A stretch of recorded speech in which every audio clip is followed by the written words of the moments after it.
Hi, this is Sherry Ray. Thank you for coming to today's conversation titled Losing Your Tolerance for Struggle. Oftentimes, I hear in my practice that they've been working on themselves for so long. Why doesn't it feel easier? It's always an interesting question that we ask ourselves at one time or another. So, in this conversation, we're going to share some insights about this very question around struggle and what else might be going on. Thank you for coming to the conversation, and I hope you enjoy it. The topic today is losing your tolerance for struggle. Losing your tolerance for struggle. So, what occurred to me on this was you know how struggle can be a catalyst to make change? Or struggle can be a catalyst. When you lose your tolerance for struggle, it can really be a catalyst for you to take action to do something different. And so we do something different, or we look in the direction of something that that we hope will bring us some relief. We hope will take some of the lighten our think load, lighten our lighten what feels so heavy about life, or what feels like such a struggle, what feels like I think too often in our world we associate struggle with something we did wrong or something we're not doing right. And if we were doing it right, we'd have less struggle. So I don't know if that relates to anybody but me, but thinking if I was, if I was enough, if I could get it right, life would roll smoother. And so um for me, when I really carried that for a long time, thinking if I was smart enough, I could navigate these pitfalls wouldn't come into my life. Let me put it that way. The nature of life would not reach me if I was good enough, smart enough, knew what everybody else knew. You know, I mean, that probably sounds like the mind of a crazy person, but that's me. Completely human, like the rest of us. We all have our own version of that in some way. So, struggle can really, or losing our tolerance of struggle can, like I said, catalyze us to do something, to get help, to say, wait a minute, life has got to feel better than this. So we'll go in a direction that makes sense to us, to look for something that brings us relief from the struggle. It may work, it may not work, but on the times that it does work, something happens where we feel like it's worn off. It was a good hit in the beginning, and then it kind of wears off. And then when it kind of wears off, we're like, oh man, we get disappointed. We get disappointed because we had some relief, and now all of a sudden, another level of struggle is back on. We kind of, I used early in my looking in this direction of getting relief from the struggle, I used to just delight in getting, uh, 2 weeks off. I go, oh God, that felt great. And then it would come back in 2 weeks, whatever it was, whatever the struggle was, I'll put that in the bucket. And then it would be like me in a conversation with God going, really? Can you not give me more than 2 weeks? And then it's like I went to the letter of the instruction of whatever it was I was looking at to get relief. And it's back, and I'm not happy about it, and I'm disappointed, and I make up that it was something I did that I didn't do right, to or this feeling of struggle wouldn't come back. I mean, I kind of laugh, and one time I did a detox, like with a nutritionist, for 30 days. for 30 days. And I mean, I did not waver from that protocol for 30 days. And on the 31st day, I noticed that my mind told me I cheated on the protocol. And I mean, I really felt like I was sitting down with somebody else at the table and I'm going, but I didn't. But it was so believable. My mind said, oh, I know you did. I know you did. And I was like, this is crazy that I know I followed the protocol to the letter. And there's a part of me that's telling me I did it wrong or I didn't do it right. When I know that I did, it just amazes me how there's a part of us that can work against us when we follow the letter.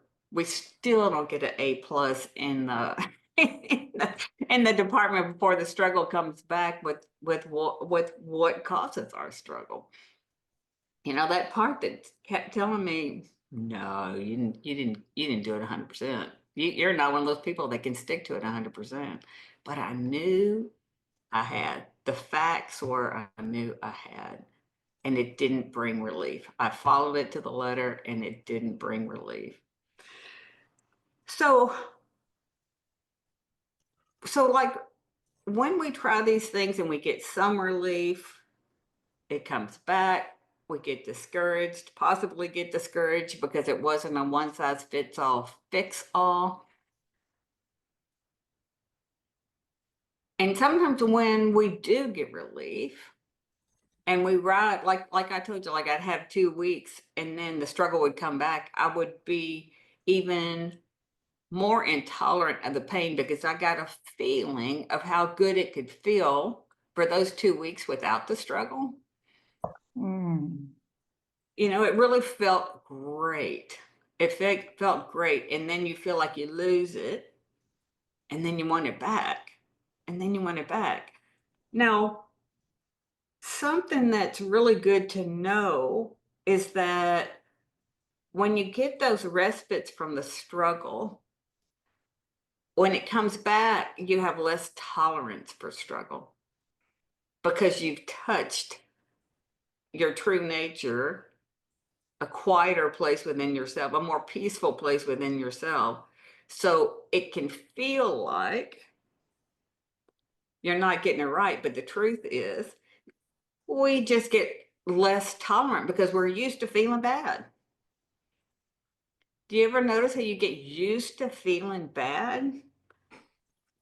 It's like we kind of get dumbed down to feeling not great, maybe, or we get dumbed down for not feeling inspired, or we get dumbed down for feeling like we're just gonna make it through another day. I don't know what the tone might be in your own experience, but where you're not feeling inspired, you're not feeling hopeful about life, or you're not feeling enthusiastic about life. Does that ring with anybody? How you can notice how you can get your experience can kind of get dumbed down? Yes, but I think that there's always some sort of a mishap, and you seem to cheat yourself in some way because you make a lot of decisions during the day, during the night, and when you have made maybe little tiny bad decisions, it always there's some sort of result when you make better decision. I find you can get more happier. Mm-hmm. Mm-hmm. Mm-hmm. Yeah. Oftentimes when those decisions deliver the outcome we wanted, we get a better feeling. Yeah, and it takes time to cure, I find, because there is some subconscious programming. You go your routine, you do this, you do that, like you've always done, but doing it a little bit better or little bit different, or I don't know how to say. When you're in routine, you can't stop it, I know, but you have to I think you have to try. Mm-hmm. Mm-hmm. Well, and I was thinking when you were sharing that, like I'm in a period right now where I'm not working and have a lot of free time, and I'm using it to do the opposite of how I usually am, which is like load up my day with a lot of activities, look for stuff to do, fill in slots. And I decided a few months ago to drop that and see what I was running away from, or maybe that or struggling with. And it was like this fear of like being lonely and falling in a hole. Mm-hmm. And what happened was I decided to just go there and stop trying to get everything outside of me, on my, and I feel like by surrendering the struggle to fill my time or whatever and try to not feel lonely because I live by myself, um, I got more in touch with myself. Like I developed like a relationship with myself that was more kind and generous, Mm. and made me realize if I'm feeling lonely, I don't have to, like an alcoholic wants a drink. Like I don't have to get in my car and drive someplace. I don't know if that's a good example. Makes perfect sense. No, it makes perfect sense in what you're saying. Absolutely. Sometimes struggle can can feel like when I was younger, like maybe it's not struggle, but like like something super challenging and super hard felt like being alive. Oh Like yeah. without the struggle, it's like, am I just gonna lay here and watch TV all day like my parents do? And then, which scares me. Mm-hmm. Mm-hmm. No, because I think that's why um soap operas and telenovelas and all that are so popular, for whether it's daytime or nighttime, the dramas of TV, because it, even though it has an energy of aliveness, even though it's a drama energy, it's an energy of aliveness. Yeah, drama. That's a key word, I think. Hmm. Hmm. Yeah, we're looking for some of that, just to feel alive. Yeah, but so that points to exactly what I was saying. Like we look for a feeling of aliveness, but to your point, is it always in a helpful direction? Is it bringing you closer to yourself or taking you away from yourself? That And seems like where the work comes in, the listening to yourself kind of work. yeah, but I love where you landed in the place of really shifting your relationship with yourself. That's beautiful. Suffering make forces you to grow. Well, it can be a catalyst, or it can be some people can feel victimized by it. Hmm. You know what I mean? But it's in the depending on the mindset you have, that does determine um, where the struggle comes from. Victim place can be very scary, and I know some people who live there Yeah, permanently, and it's tough. and to the point about, there's a level of innocence, and no matter how we see it, Yeah. there's a level of innocence. But when we do have struggle, and we can use it as a catalyst for change, a catalyst to grow from. I think that's Recording in progress. kind of walking the spiritual path. You can really do that and use it for yourself, not against yourself, but for yourself. So in that place of just a touch again, like when we get relief from struggle, oftentimes before we get that relief, we feel like that's the best, that's what life is. Mm. It's not what my mindset is, but it's what life is. The struggle is what life is. Well, it can be, you know what I mean? We really can see that we can start to notice that with that place of struggle, we just think life is. You can kind of see how your mindset sets it up that life is hard. Um, it's full of challenges. Somehow we think maybe we're not even equipped for for the nature of life. And if you really kind of helicopter up over a human being's life, you know, if you're going to be in some satellite above the earth and you look down and you kind of look at all these little ants on this little spinning ball and it starts to go, well, it looks to me like people run red lights and innocent people going through the intersection get hit, or it looks like people couple up and people break up. Oh, it looks like people get jobs, people lose jobs. You see? So if you're way up there in that satellite looking down on Earth, you tend to see life much more matter of fact, that in the nature of life, eh, things are going to happen. That's just the nature of life. You can't have a life and not have happenings. Just doesn't work that way. You see what I mean? So it's like, and not that not that you caused it or you weren't good enough for it to happen or whatever it is. It's just like in the nature of life, it things happen. You know, we have catastrophic things enter our life we didn't ask for, we didn't plan, we didn't do anything wrong to deserve it. But I think the bottom line is the nature of life and our innate ability to be equipped to respond to the nature of life are together. Oh. Together. We would not be given a life if we did not have what it took to navigate life. Anything that suggests otherwise is total caca.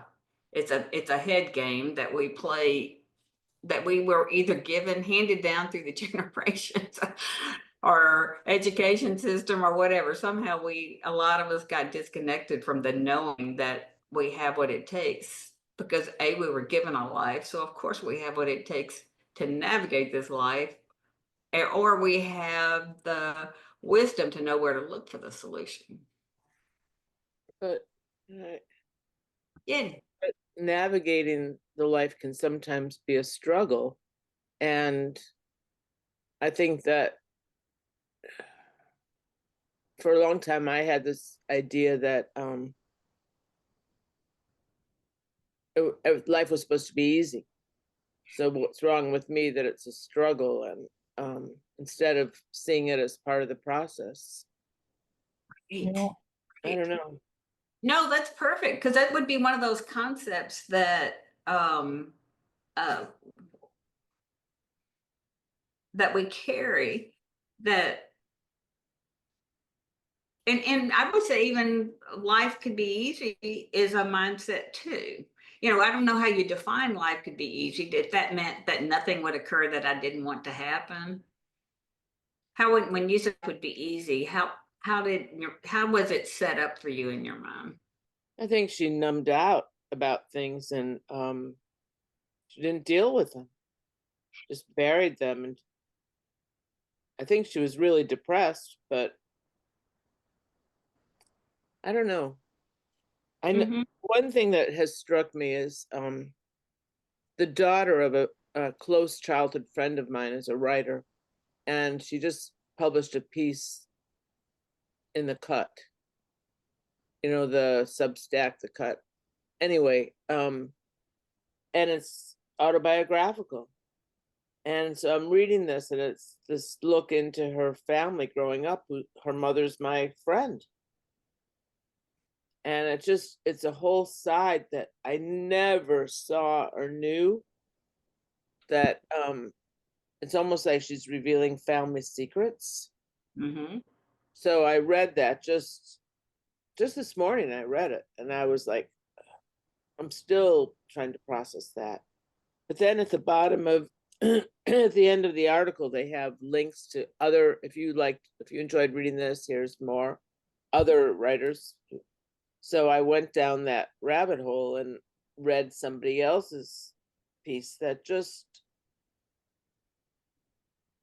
I mean, these people who on the outside and put a public face of being ideal and everything wonderful, there was so much pain. And she goes back looking at how her father was raised and how her grandmother was raised, and how it was this whole, like, it's in their DNA, she said. So it's just opened up this whole thing in my head, still feels like it's exploding. Mm-hmm. Going back to mine, like, so why do people walk around like as if, instead of being real? Yeah, that's a great question. That's a great question. And I think I really believe the world is hungry for real. And I think it's a really great question to even ask yourself when Yeah. you feel like I don't know, how would you say that? When my mind's a bit of a drama queen, but I mean, I like when you abandon yourself. Well, or when I'm too embarrassed or feel too much shame to be real. Yeah. Yeah. So, I mean, it's a good question just to check in with yourself, going, what if it's really safe to be real and shed all the concepts that you need to be any different than you are? Well, you know what? I get the, like, when you just said that, I got this thing like, nobody wants to hear that. I don't need, it's like I'm supposed to put on a pleasant, and that might have been in my family. They used to say, why are you so forbidden? That's the term for looking down in the mouth, or looking, smile. You look so beautiful when you smile, they used to say. So Yeah. putting on that mask. Yeah. Yeah. Yeah. Yeah. That would be even denying the the fluctuating experience of human beings. Nobody's here all the time, and nobody's down there all the time. But that, to that place of really embracing human nature, that we're going to be on this fluctuating experience all the time. I mean, that looks true to me, that nobody can have one feeling all the time. So I mean, that to me, that feels real, that we're all feeling different. We're all feeling different things than everybody else in the room. But the secondly is that it's fluctuating all the time. So the idea that needing to be consistent out there in Mm. the world, it's like nobody can do that. I mean, you can tap dance and you can put the mask on or whatever else, but and truly your internal environment is not consistent. It's just not part of being human to be one feeling all the time. Because I don't know, which one would you pick? I'll take the one off the top shelf that feels the best, and I want that one all the time. And it's like I don't want to get discouraged when I can't attain that, you know? It's not because it's not possible. I'm defying humanness, to defying that. And then what does my mind make up about that? Again, not good enough, didn't get it right, and then welcome back struggle. Let's open the door and give it another seat at the table. Yeah, but I love what you said. I love what you said. So like, given what we said, like the nature of life has so much uh unpredictability. Well, it has so many things that occur that we don't have control over. No matter what we do, we're not at the control panel. So I think we have to really look at what the source of the struggle is. Mm.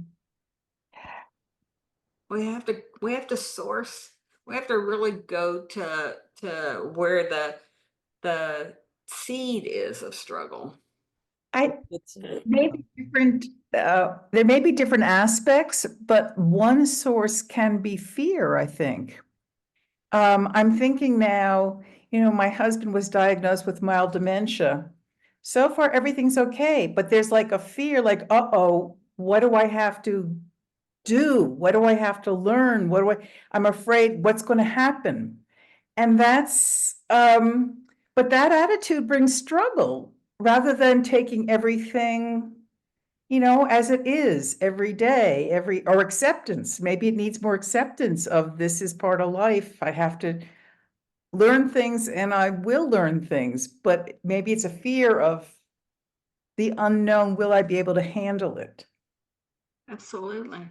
Absolutely. And to the point about where does all that get generated? Where does it generate from? Yeah. What? Fear. I mean, I think it's just a fear mindset. Of course, I've always been able to deal with things in the past when they came up. Yes. Isn't that a great thing? I mean, I think that's a great thing to back up. Like when I did the detox and it's like, wait a minute, no, I know I didn't cheat. So, I mean, like, just like you said, it's like, wait a minute, if I lean back in the chair, I've dealt with what has come up for me to deal with. Yeah, What suggests that I won't be able to do this? just the mind. Just Yeah, your own personal mind when it goes into feeling, going into the unknown. yeah. Going into the unknown and but really seeing that the again where the struggle originates, it's not from life. No. is it from your programming, like your early? Like I think I learned in my early life that life was supposed to be hard, Mm. grim, just this grim, work yourself to the bone and then you croak. That I kind of stepped out of that. Mhm. But it seems like our work as awakening adults is like, I mean, just the nonstop, like, and getting just, I'm blessed that my parents are still, so I just spent 6 days with them. So I get to revisit and experience the programming, Mhm. Mhm. and like, oh, wow. Yeah, I learned to disassociate when this was going on, or run away or drink something when this was going on, and just to be aware of, and those were struggles that I had to overcome. Anyway. Oh, the mantra I grew up with was, "It's a hard, cruel world, and the sooner you realize it, the better off you're going to be." That's what they Oh would say man. to me. Oh man. Isn't that interesting? Yeah, I think those of us that I talk to, so many women that have 85-year-old parents like I have, and they're like, our mothers are all, it's like, did we have the same mother? Your mom, you really, you had to be a size 2 also your whole life too? But if you think about it too, it's like let's notice how the what's getting carried forward through generations. What's getting carried forward? I think let's really look at where's the seed of how that gets carried forward. Such a good question. Like Mm. how are we carrying what we learned that was a struggle? Yeah. What's carrying it forward? Because they're not in the room with us right now. No. So it's somehow cutting the ties. Learn, how do we cut the ties? Of waking up what's keeping all that old conditioning alive is if you really look at it, to me, it's a generational relay race. It's like they carried the baton, we innocently picked up the baton, And as we get a chance to wake up, we get a chance to wake up to the fact that I'm carrying their thinking about life with me. Yeah. I'm the one carrying the baton with what they made up about life with me. They're not doing anything to us. There's no problem. We just Yeah. haven't had the opportunity to wake up to what is keeping those realities alive in our day-to-day life. That's the seed. And Yeah. some of the things we've learned are a little stickier. I mean, some you can look at and go, oh, no, I reject that. Like my family's poverty conscious. Like I stepped out of that easily. But like some of the deeper kind of stuff, like about my lovability and worthiness, that's something I have to constantly work on. Well, Like Mm. it's a daily thing. but if we really come back and go, wait a minute, if I didn't carry that thought, Mhm. if I didn't carry that, if I didn't buy into that, whatever that thought is, if I didn't buy into it, we all have that opportunity to raise a question mark on anything. Doesn't mean it's gonna, evaporate it from our awareness, but we always have a question mark that is our own wholeness and our really our the same intelligence that um, has supported us in dealing with whatever has come into our life. Mm. It's Mm. gonna, if you're open to it, to see there's a question mark that can pop up going, what's carrying this forward, what's making this a struggle. It's a question I ask myself a lot. Like when I get faced with something, I would, for whatever reason, it occurs to me to go, somewhere there's a reality, or somewhere there's a person out there that's doing this and not giving it a second thought. Mm. And that always that's my question mark when it pops up. It's like, Yeah. when you see somebody do something that just looks like they do it effortlessly, and then I don't know about y'all, you can get temporarily irritated and go, how come they're not struggling with that? Why isn't that hard for them? But they don't take their thinking seriously about whatever it is, if it even enters their head. They don't take it seriously that it's hard. They weren't taught that it was hard. They don't carry it forward that it's hard. As you're speaking, I'm getting a thought coming to me that somehow worth was equated with achievement. And so you got to achieve comparison to other people. This one is doing this one's doing that. So you've got to keep going because your self-worth is connected to that rather than who are you as a person and what is right for you in this moment. So that's like a whole thought structure that keeps that struggle going. Mm-hmm. Mm-hmm. Mm-hmm. It's another one of those concepts or misconceptions we think we either aren't awake to, but we get these Right. moments to wake up to it. That's the beauty of a life, is we get to wake up to so much stuff, especially if we're willing to wake up to it. Some people hold on to that reality with a death grip and go, no, get away from me. You disturb me. I don't like what you're saying. I want to sit where it's familiar. I don't want to go outside where it's familiar. So But get it. seeing that there's more than one right answer is, I think, Absolutely. Yeah. Yeah. One size does not fit all in life. Have you noticed?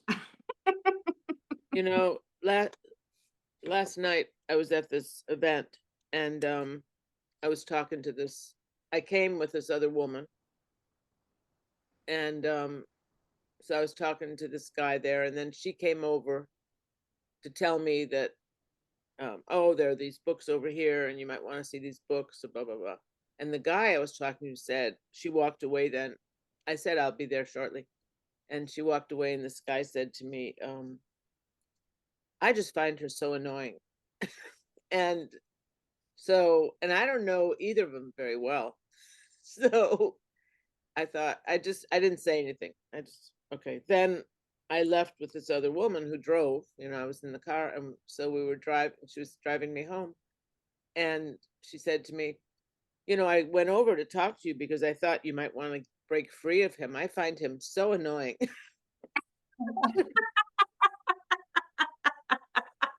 And I just thought, oh, you two should talk to each other, But it just, this thing about talking about people, but not, I don't know what I'm saying. It just was, to me, there was like what you said about them looking down, with the microcosm thing.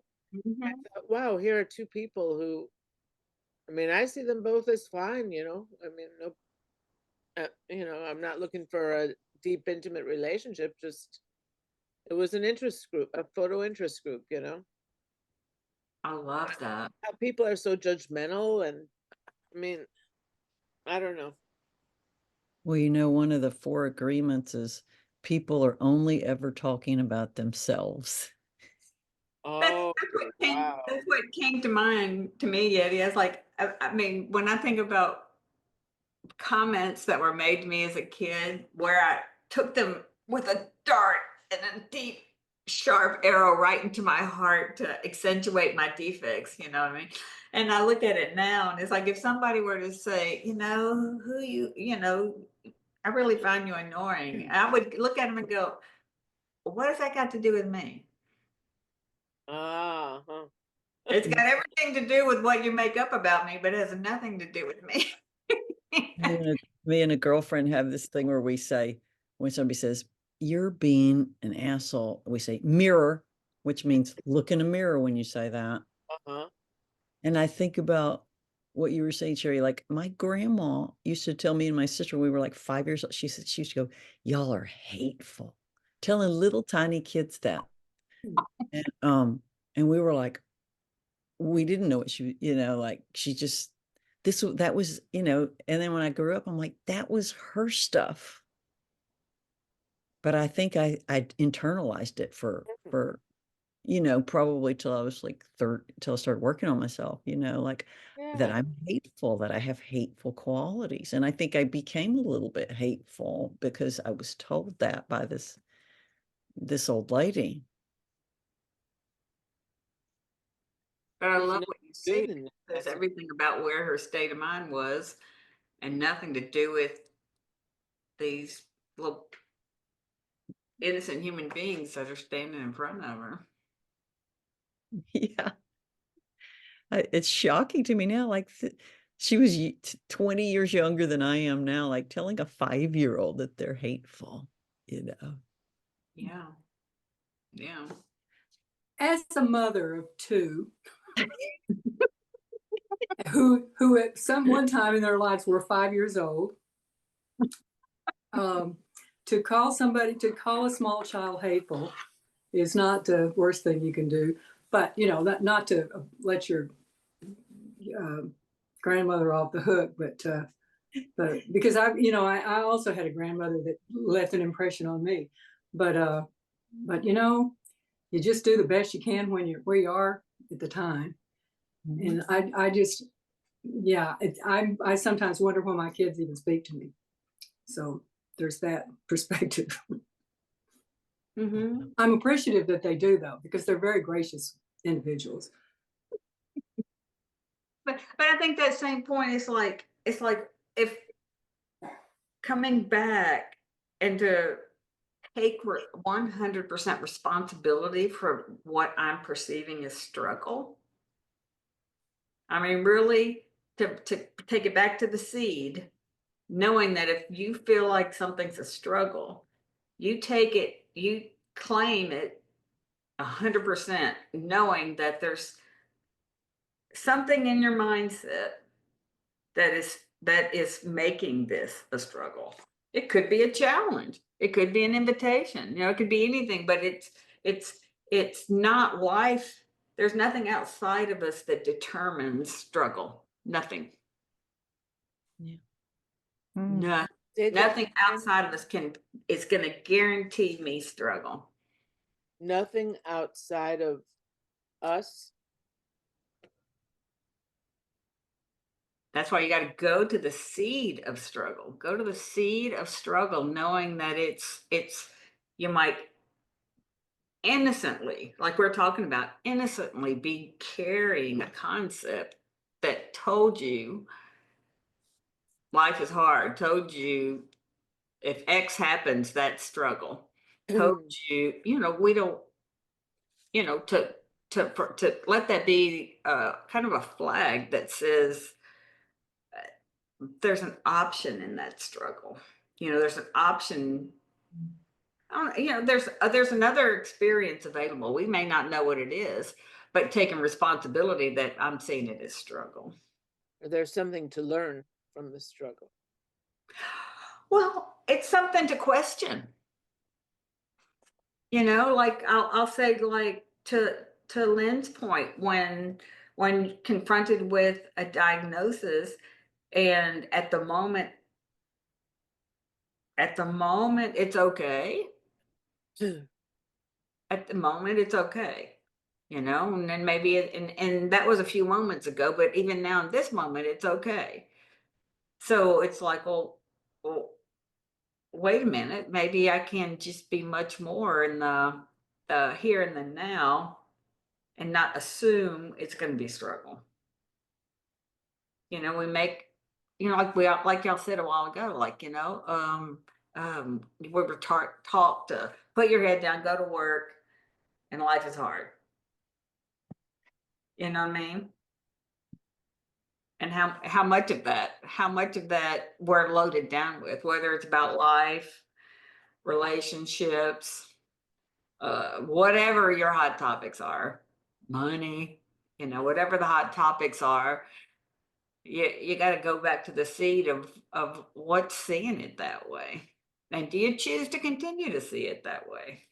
You got some choice in there. It's not predetermined. Other than gravity, there's nothing predetermined. Got to be the same for everybody. Mm. If it's, gravity's works the same for everybody on the planet. If it doesn't work universally like that, it's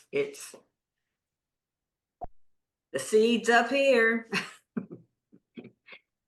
The seed of how you see it is up here. Yeah, it's true. And so you're saying too about staying in the present moment, like with the diagnosis, not to be, if you start worrying about the future, you're losing the present and the feelings of the present. Exactly. The possibility of a different feeling. You see, when we kind of predetermine something's going to be hard, we Mhm. predetermine if something's going to be a struggle. Well, kind of, your mind's going to go the route that's hard. Your mind's going to go the route that's struggle. Right. You gave it an assignment. Just Law of attraction. like when you want to buy a car and you want that blue whatever car. Well, right at that moment, you gave your mind an assignment to look out for those blue cars. And do you not see those cars, the car you're wanting to buy everywhere once you kind of, Yeah. it gets in your, so it's like, so if you see, oh, that's going to be a struggle. Well, guess what? It's going to show you every possible avenue of struggle because you gave it the assignment. You didn't question it. It's like, well, what if it's only in my head that this is a struggle? Right now I'm doing okay. What if it's going to be hard? It's going to be hard. I'm not going to bother. Well, Mhm. who set that up? Right now I'm okay. Right now, I even like it, guys. I mean, I realize this is a hot topic, but overwhelm. Overwhelm is one of those things that we drink the Kool-Aid on. I'm overwhelmed by what's happening. It's like, really? You're not melted down on the floor. You're all right. You're still good. Other than believing you're overwhelmed, you're still intact.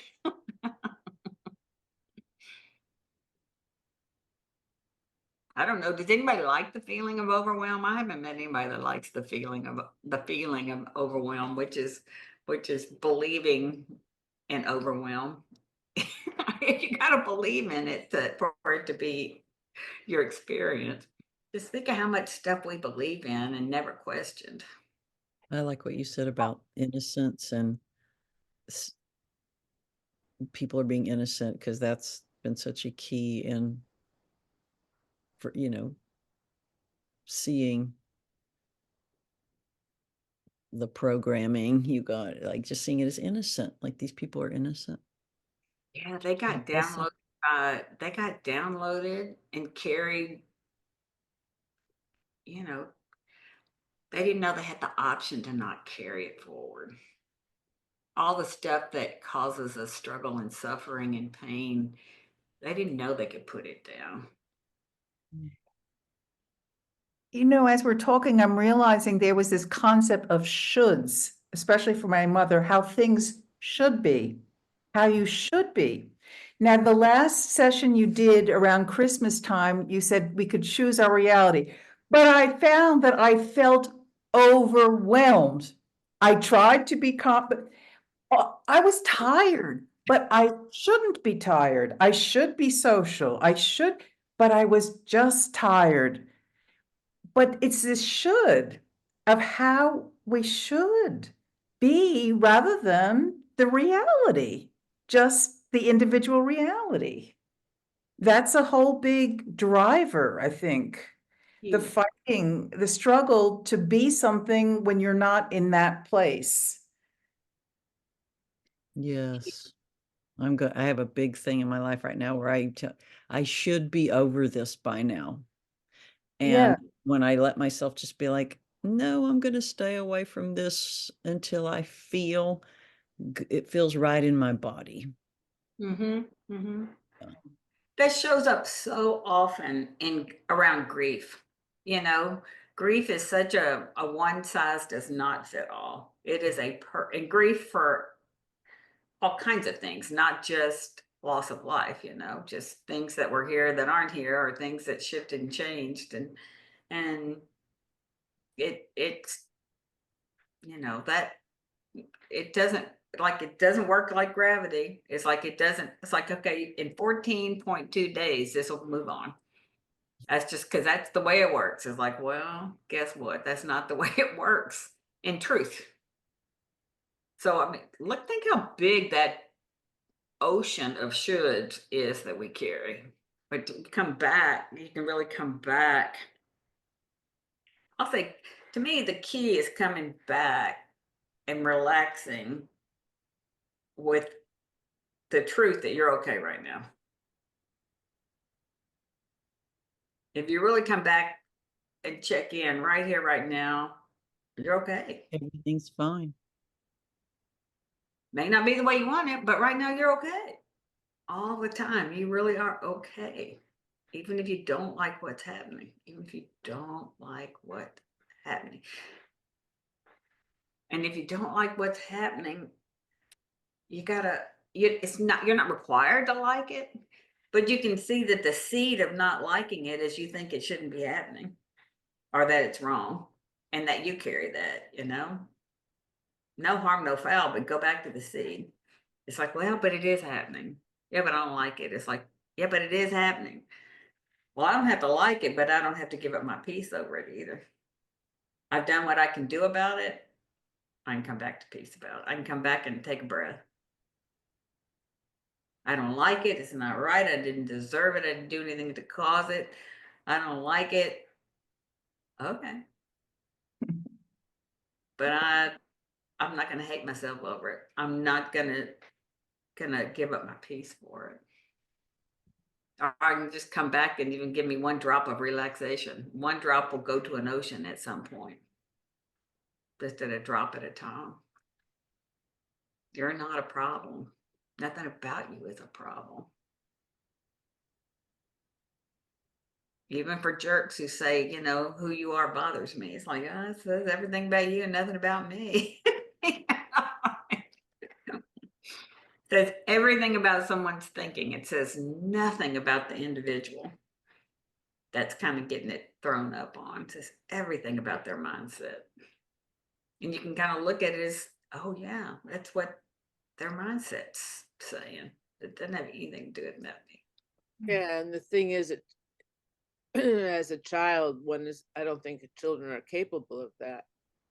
You know, seeing, because they're so enmeshed with those caretakers. Mm-hmm, mm-hmm. So if they think I'm bad, then I must be bad. Sure, I sure did. I mean, you're just little kids that are, you know,